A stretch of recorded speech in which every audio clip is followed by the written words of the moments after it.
Cruz is more of an outsider than you know in terms of the way the Republican establishment disdains him, doesn't like him, fears him, hates him. He's so much of what they don't want. They don't want conservatism in the party.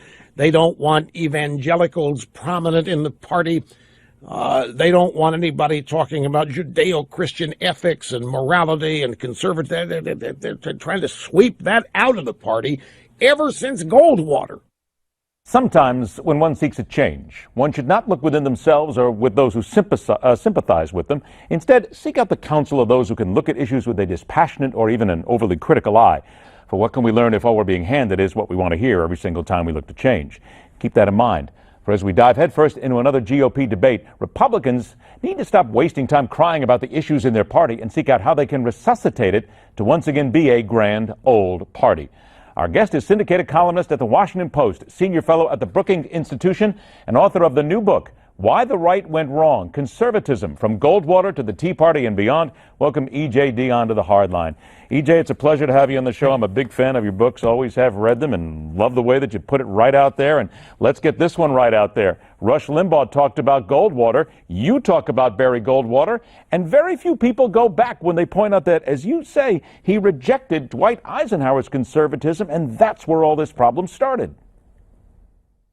Right. Well, thanks for having me on today. And, Rush and probably you would think that that was the right turn in the party. And the argument in my book is that Eisenhower actually represented a form of conservatism that we very much need now. First of all, I make the case that Ike was a conservative. He was a budget balancer. He pursued a tough foreign policy. He was very pro-religion in public life, which a lot of people don't remember. But I think he was more of a Burkean conservative in the sense that he accepted certain change happened almost organically. He was willing to buy some of the New Deal reforms like Social Security because he thought they solved problems that needed to be solved. He also thought politically you couldn't get rid of them. And while he was definitely a penny pincher, he was willing to use government in certain ways. So two of the biggest programs in our history, the interstate highway system, and which is perhaps the largest public works program ever, and the government student loan program that helped millions of people go to college, including, I should say, me.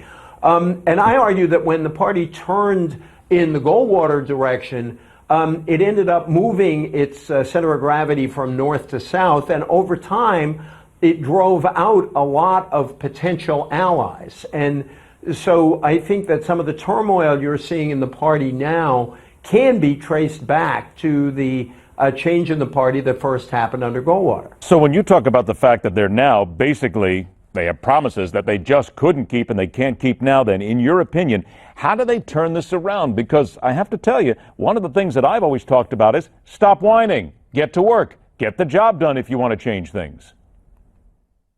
Yeah, whining is no good for any of us. I definitely agree with you on that.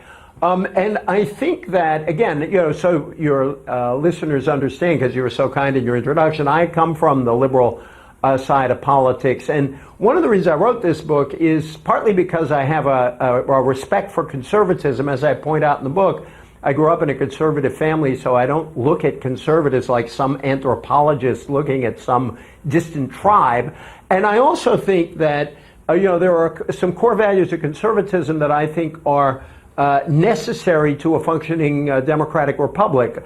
The skepticism of the idea that you could remold human nature or the government can do that. The idea that tradition should not be kicked over lightly. There are times when traditions need to be overturned. Certainly tradition was used to defend slavery, and I think all of us know now that that was a horrible idea. And sometimes we liberals come up with ideas that just don't work. So I think we need a functioning conservatism to make our democracy work. I just think that the brand that we have had lately does not respond to the problems we have now. I think that one of the things conservatives need to revisit is who Ronald Reagan was. The chapter in my book about Reagan is called The Ambiguous Hero, because Reagan was a couple of things at least at the same time. I quote Charles Krauthammer in my book saying you can choose your Reagan. Yes, he was a movement leader. Yes, he was an ideologue. He gave that great speech for Barry Goldwater, A Time for Choosing, that made him a hero on the right and really set his career off. It's an irony that both Reagan and Barack Obama began their ascendancy with great political speeches. At the same time, the governing Reagan was far more willing to compromise. He cut taxes, but then was willing to raise them again. Against counsel of a lot of conservatives, he decided that Gorbachev was somebody America could do business with. He saw that he could change the Soviet Union. A lot of people wanted Reagan to intervene a lot more abroad. The only intervention militarily he presided over was in Grenada, which had an army of 110 people. So Reagan is a complicated figure, but Ronald Reagan would be well over 100 years old if he were alive today. And I think that just as those of us on the liberal side may have thought that we could simply repeat the Roosevelt experience over and over, I think conservatives have to say it's a different time, there are different problems. You could revere your heroes, but there can be a time to move on. 15 seconds. Is there anybody out there today that you can see that has a good idea and has the ability to bring this party forward? I write positively, but with some skepticism about the reform conservatives, people like Ross Douthat, Yuval Levin, Reihan Salam.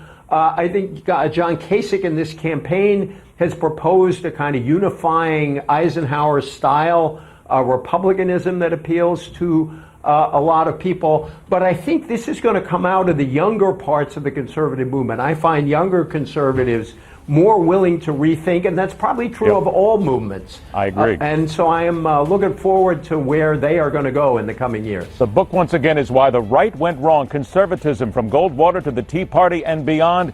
You need two parties, and both parties have to learn to work together. E.J. Dionne, it's a pleasure. Thanks so much for joining us. Good luck with the book. Stay here. The Hardline continues.